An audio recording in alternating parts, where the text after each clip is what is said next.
Assalamualaikum warahmatullahi wabarakatuh. Perkenalkan, nama saya Mustazara ini dari lokal 4B Pendidikan Kimia. Pada kali ini saya akan menjelaskan tentang senyawa kompleks. Senyawa kompleks. Senyawa koordinasi diartikan sebagai senyawa yang mengandung ion atau molekul kompleks. Ion kompleks yang ada di dalam senyawa koordinasi tersebut dapat berupa anion, kation, atau keduanya. Nah, misalnya pada kalium heksasionoferat 2. Itu adalah senyawa koordinasi yang mengandung kation sederhana yaitu K+ dan anion kompleks. Makanya, senyawa koordinasi itu selalu memiliki ion atau molekul kompleks, baik itu anion kompleks atau kation kompleks, sehingga senyawa koordinasi sering juga disebut sebagai senyawa kompleks. Nah, dalam ilmu kimia, kompleks atau senyawa koordinasi itu terbentuk dari penggabungan ligan dan ion logam. Nah, pembentukan senyawa kompleks itu memerlukan dua jenis spesifik. Yang pertama, ion atau molekul yang sekurang-kurangnya mempunyai satu pasang elektron bebas yang memadai untuk membentuk ikatan kovalen koordinasi. Kemudian yang kedua, ion logam atau atom yang mempunyai daya tarik memadai terhadap elektron untuk membentuk ikatan kovalen koordinasi dengan gugus yang diikatnya. Dalam senyawa kompleks, saya akan membahas tentang pembentukan senyawa kompleks, kemudian tata nama senyawa, selanjutnya karakteristik warna senyawa kompleks, kemudian geometri kompleks, terus teori CFT, dan penentuan CFSI. Yang pertama, bagaimana pembentukan senyawa kompleks? Nah, sebelum itu kita harus mengetahui tentang atom pusat dan ligan. Logam atau atom dalam senyawa kompleks itu dinamakan logam pusat atau atom pusat. Nah, gugus yang diikat itulah yang dinamakan ligan. Atom pusat itu adalah atau logam pusat berperan sebagai pusat yang melakukan pengikatan terhadap molekul atau ion penyumbang pasangan elektron. Nah, sedangkan ligan itu dikelompokkan menjadi 3, yaitu ligan negatif atau anion, ligan netral atau molekul, dan ligan positif atau kation. Selanjutnya, ikatan kovalen. Nah, ikatan kovalen itu terjadi ketika pasangan elektron ikatan itu disumbangkan oleh semua atom yang berikatan. Contohnya itu H2, kemudian Cl2 dan H2O, itu yang dinamakan ikatan kovalen.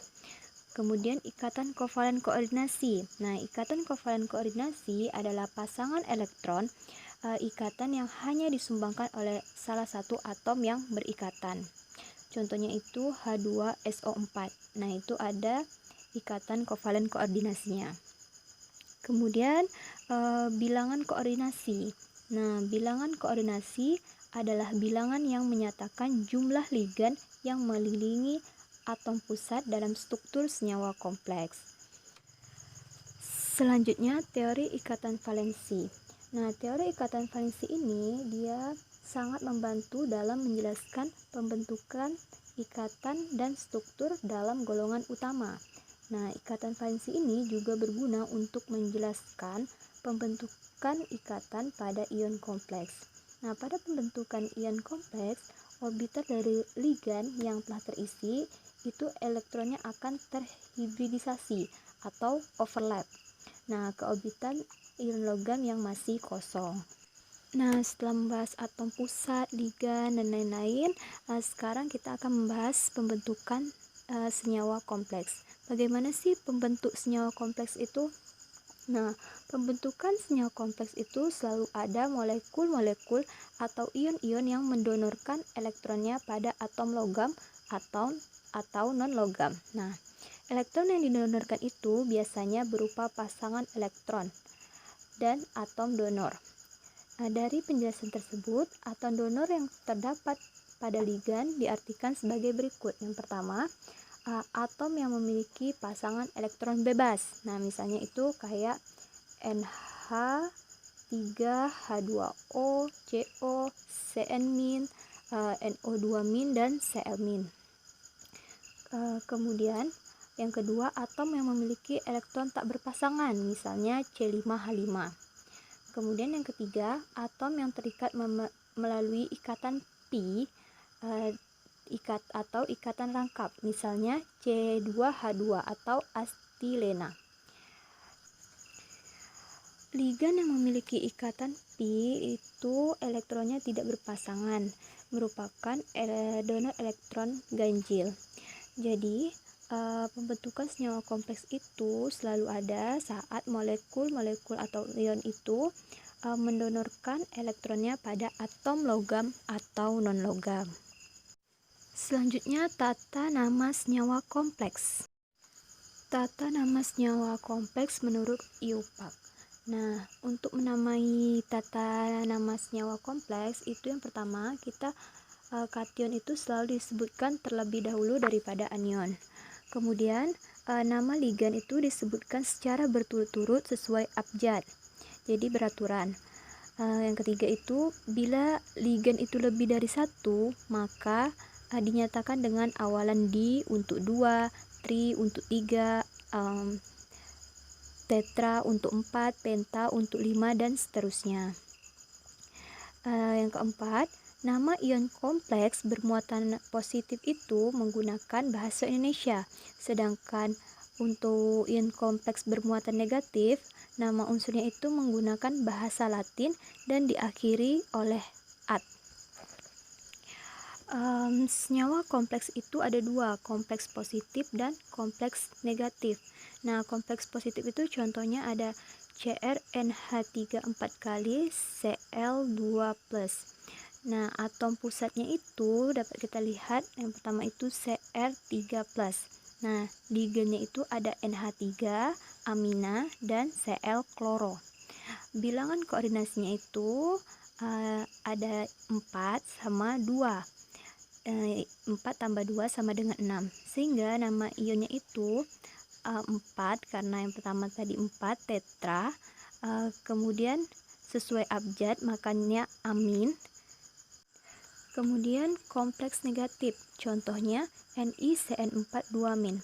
Nah, atom pusatnya itu Ni2+, ligannya itu Cn atau cyano. Kemudian bilangan koordinasinya itu kita nampak dari NiCN4, jadi koordinasinya itu 4, sehingga nama ionnya itu tetra cyanonikelat 2. Nah, nikelat itu pakai bahasa Latin karena merupakan kompleks negatif. Selanjutnya, pembahasan yang ketiga itu tentang karakteristik warna senyawa kompleks.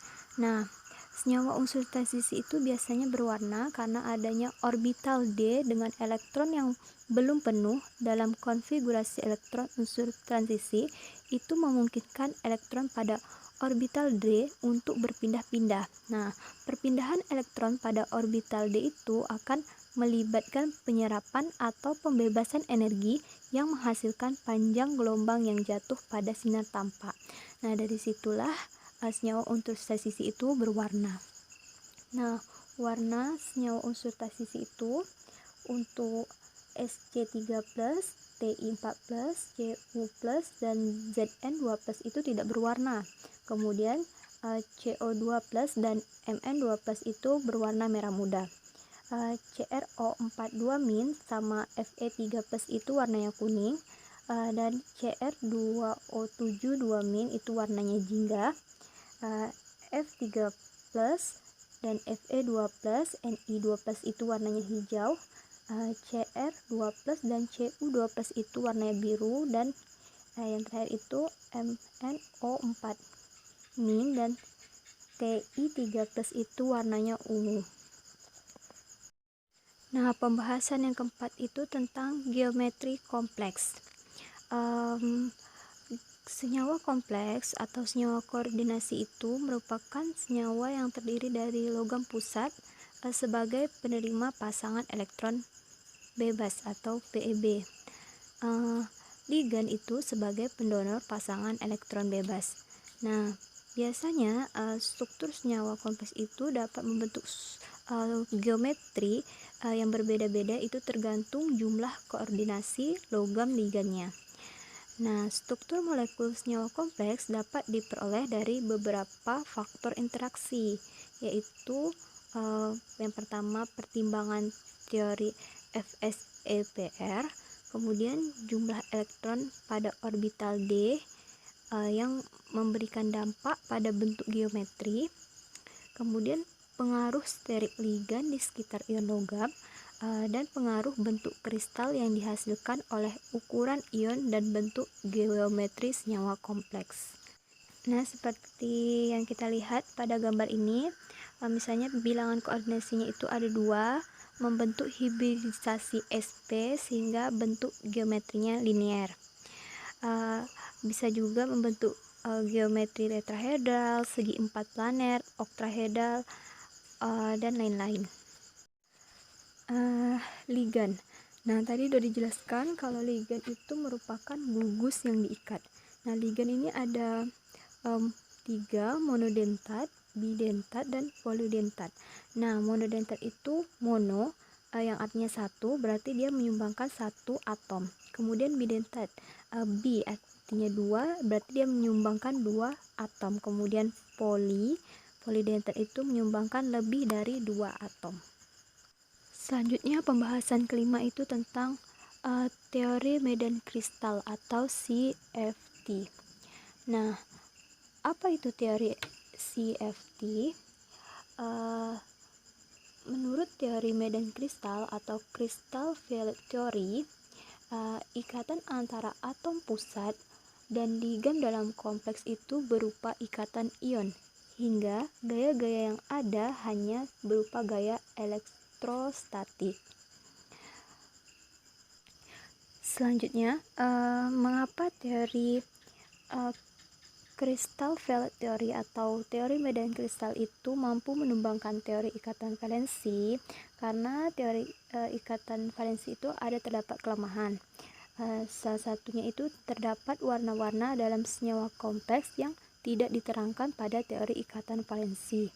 Kemudian teori ikatan valensi itu tidak dapat menjelaskan terjadinya spektra elektronik dan perbedaan antara kompleks dan kompleks kovalen.